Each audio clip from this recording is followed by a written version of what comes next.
Start.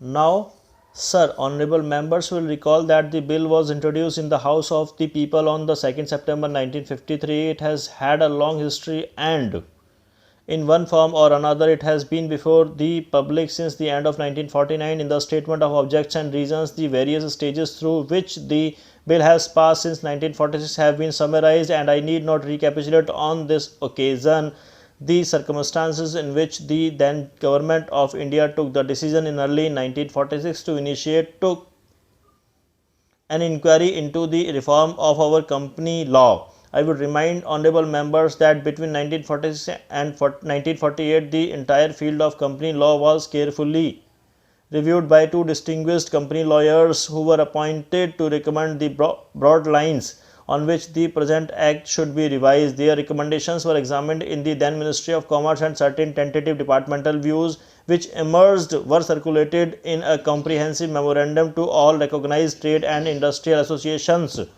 bar associations, the high courts and the state governments. That brought us to the end of 1949.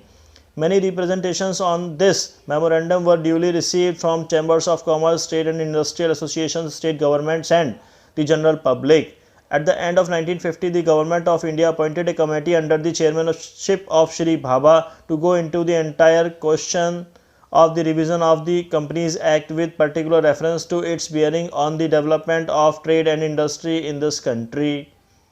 This committee examined a large number of witnesses in many parts of the country and submitted its report in March 1952. This report again was circulated to all state governments, chambers of commerce, trade associations, high courts and many other bodies. At the same time, a special officer was appointed in the Department of Economic Affairs, Ministry of Finance, to examine the report in the light of the views received from the interested public and to submit proposals to government for the revision of the present act. The bill now before the House is based largely on the recommendations of the Company Law Committee, modified in a few particulars.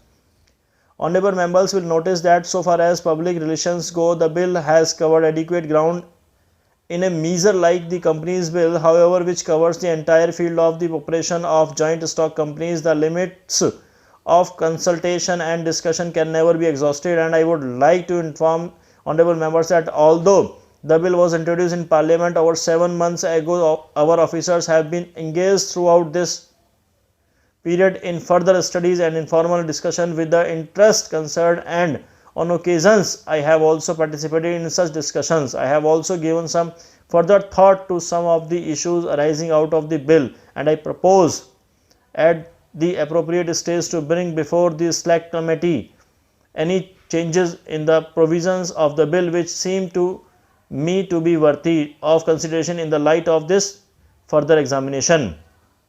No honorable member will have noticed that the bill contains 6 clauses and 12 schedules. I think it is probably one of the longest legislative measures in recent legislative history, but its size might be regarded as misleading unless I make a few comments.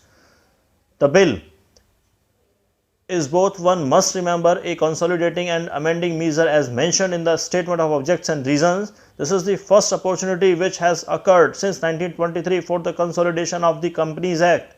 Advantage has been taken of this opportunity to redraft several long and complicated sections in the present act, which have been split up into a large number of clauses. This is the largest single factor accountable for the increase in the number of clauses in the bill.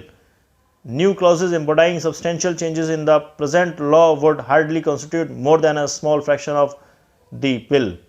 I would also draw attention of the structural changes in the bill to which a reference has been made in the statement of objects and reasons. The redraft of the bill and the rearrangement of the existing chapters in the Companies Act in a more logical order have, I think, resulted in a noticeable improvement in the form of the bill, and I hope will facilitate better understanding and appreciation of the scheme. I wish that the act which came into effect long ago was implemented properly. I know that the minister here is very earnest in implementing it, but unfortunately his colleagues at the state level are disappointing him. Unfortunately, no steps have been taken for trimming or toning up the administration at the state level and at the district levels. They have to be taken immediately.